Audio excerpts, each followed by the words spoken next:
Whether you're new to riding, looking for your first motorcycle, or just looking for something new to put in your garage, chances are you've seen one of these three motorcycles somewhere, somehow.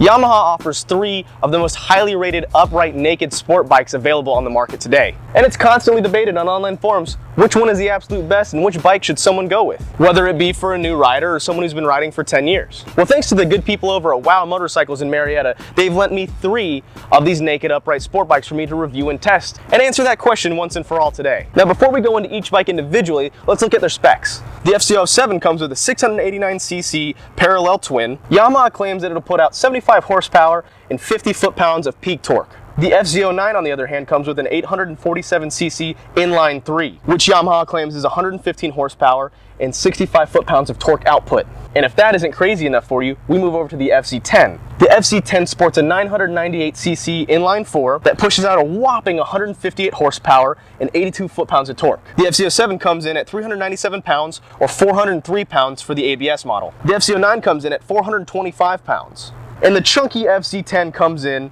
at approximately 460 pounds. Now, what I think you'll find interesting is that each bike offers a specific purpose for each rider. Now let's start out with the MT-07, which is the smallest of the three motorcycles. The MT-07 comes in just under 400 pounds, making it the lightest of the three motorcycles depending on whether or not you get the ABS model. It also offers the smallest engine out of the group with a 689cc parallel twin. Depending on who you talk to, Yamaha is known for underselling the horsepower of this bike. With just a simple airbox mod and full exhaust, riders are seeing a full 5 to 10 horsepower increase in power, along with greatly improved rideability. Now, the first mod any rider usually does is install a new exhaust, much like the full Yoshi system that this bike features. Just about every rider is interested in improving performance and sound, but those who neglect to tune their bike to their new exhaust might notice that their bike is noticeably down on power. While it is true that most bikes require a retune to match the increased airflow of a new exhaust, the parallel twin in the MT-07 is especially sensitive to this. With a simple tune, the rideability surpasses even stock and is much more enjoyable. Now, out of the three, the MT-07 offers the highest ground clearance, but has the lowest seating position. It's almost as if Yamaha built this bike specifically for the under 6-foot rider. It's also worth noting that the early models of the MT-07 came with a very squishy suspension. And this was a major gripe for some of the more aggressive canyon and track riders who are looking for an all-around well-performing and cheap bike. And yes, while the overly soft suspension isn't ideal for sharp turning, thanks to online forums, there's tons of tutorials on how to adjust your suspension properly, and there's an abundance of aftermarket parts for these bikes to make them more aggressive for the rider who wants to really push their limits in the turns. Next in line, we have the more powerful MT-09. At only 25 pounds more heavy, the MT-09 offers a significant jump in power, pushing out 115 horsepower and 65 foot-pounds of torque. It produces this power from an 847cc inline 3. Much like the MT-07, the biggest complaint with experienced riders with a lot of saddle time in this MT-09 tends to be the suspension. It's noticeably soft, but that's easily fixed with a fine tweak of the suspension. Now, the MT-09 is also a little bit more on the extreme side. Borderline bipolar, I would say. The weight and horsepower are extremely comparable to your average 600cc sport bike, but offers almost a 20 foot-pound torque advantage over your average 600cc inline 4. Pair that with this extremely touchy throttle and you get one thing.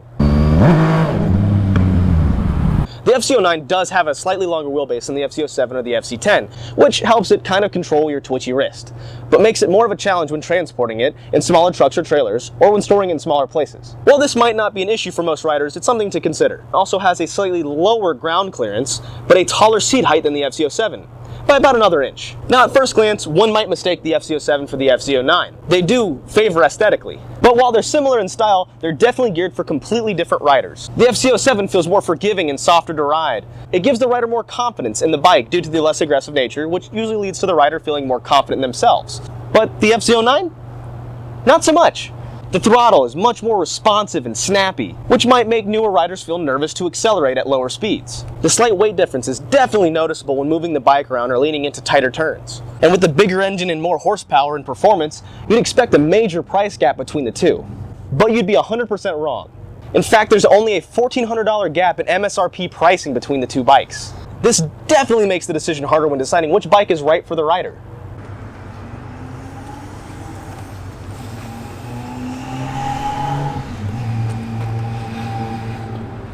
Ah yes, the proclaimed FZ10.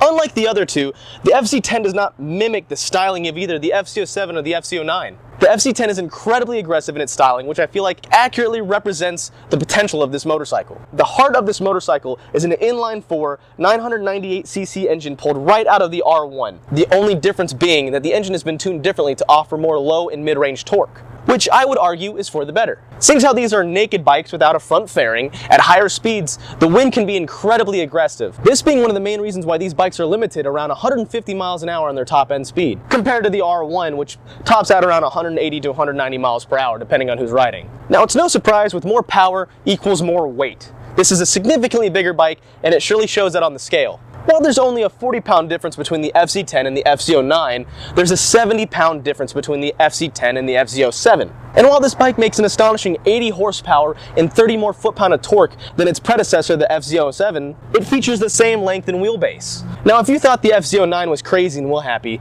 then the FC-10 is going to leave you saying only one thing. Bye, have a great time. Pair that with a lower ground clearance and taller seat, this makes it an ideal bike for any rider over 6 foot, but maybe more cumbersome for those who are under the 6 foot mark. The torque kicks in fast and it pulls like a jet. In fact, it accelerates faster from 0 to 60 than its super sport brother, the R1M, at a blistering 2.5 seconds. If you can keep the front wheel down. That's almost half a second faster than the R1M. Now, its weight or seat height might not make it prime for dragging knee in the canyons or smacking down your best friend's H2, but it does make up for those qualities in very specific ways. The FC-10 finds itself in a surprising niche, the sport touring gang. Many people on the outside looking in view the FC-10 as a monster of a bike. Instant power and torque, constant wheelies, and an exhaust note that'll make any biker need to change his chaps. Since this bike gets a piss-poor acclaimed 33 miles per gallon, it's been fitted with an extra-large 4.7 gallon gas tank to extend the time in between fill-ups. Now, despite the fact that you'll be sitting on the side of the road with an empty gas tank at 120 miles to the tank, this doesn't prevent people from putting saddlebags and extended windshields and riding them around for the long haul. And with great power comes great responsibility.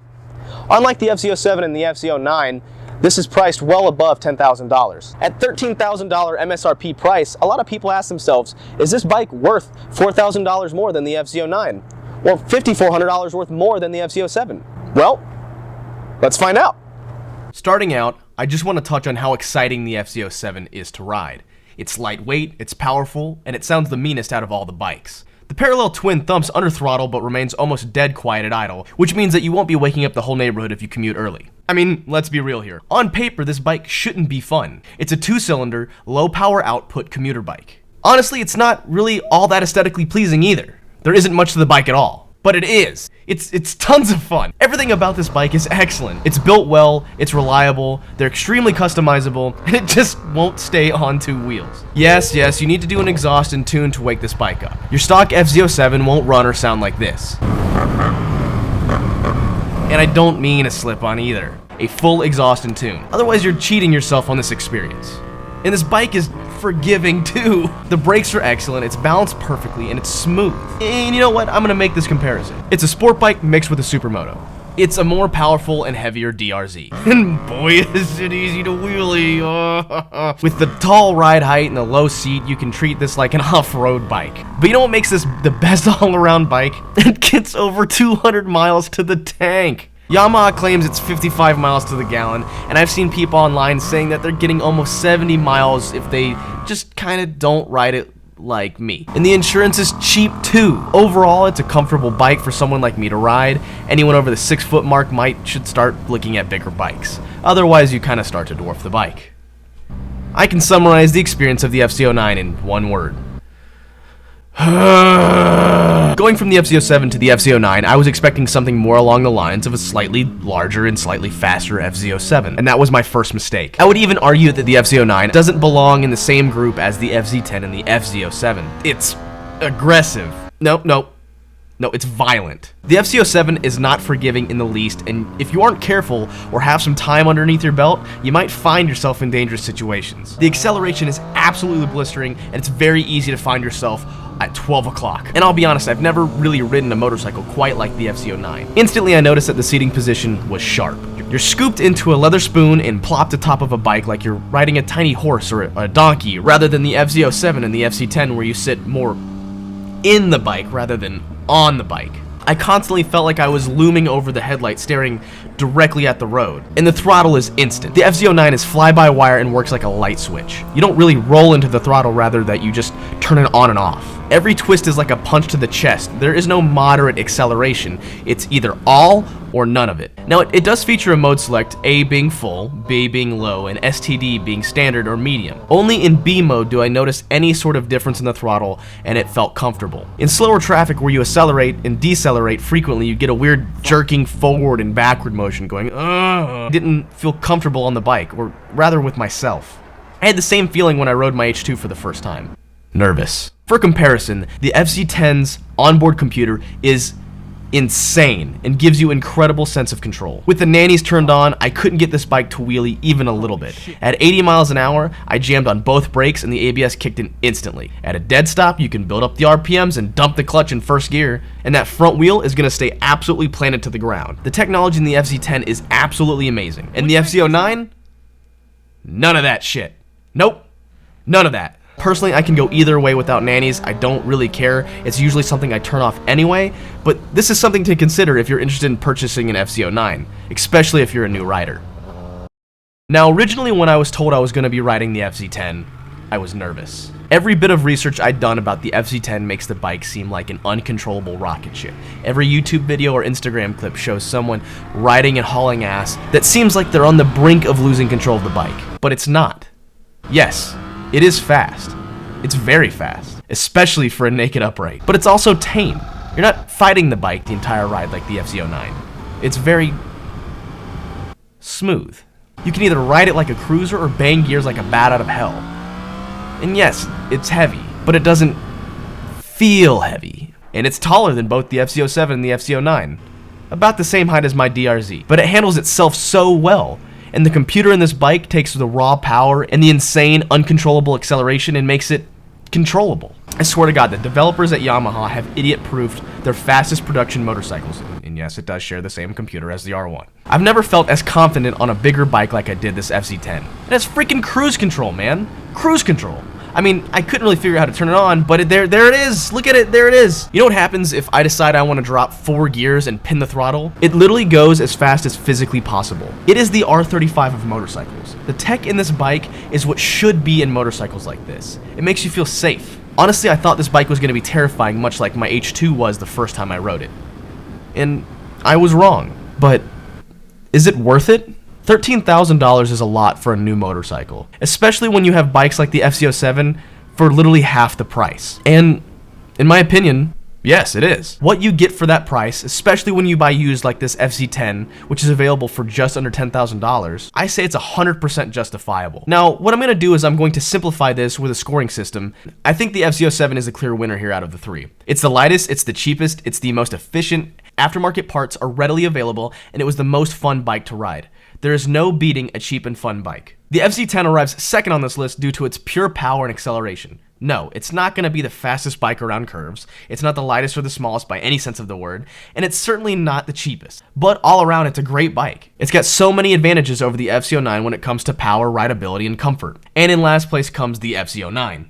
I can already hear the clacking of the MT-09 owner comments. On paper, this bike should be a middle ground bike. It's moderate priced, it's not as bad on gas as the MT-10, it's more powerful than the MT-07, and overall it's a well-built bike. But it just wasn't as fun as the MT-07 or the MT-10. To me, both of those bikes have clear purposes and places. The MT-07 being great for a daily commuter for the rider who likes to goof around a little bit. And the MT-10 belongs under the experienced rider who can maximize all the potential the bike has to offer. But the MT-09 just feels wrong. It's overly aggressive for its platform and would definitely take a good bit of time to get used to, and I believe that either options would or could do what the MT-09 does just as well, if not better. Not to say that the MT-09 isn't a great bike, it just doesn't seem to stand well against the MT-07 or the MT-10. Online, I've noticed that the MT-09 owners are aggressively proud of their bikes. I mean, what rider isn't? You know, maybe they bought a bike to match their personalities, maybe they feel like they need to justify their purchase. Maybe it's Maybelline. But at the end of the day, you don't have to prove anything. You just ride.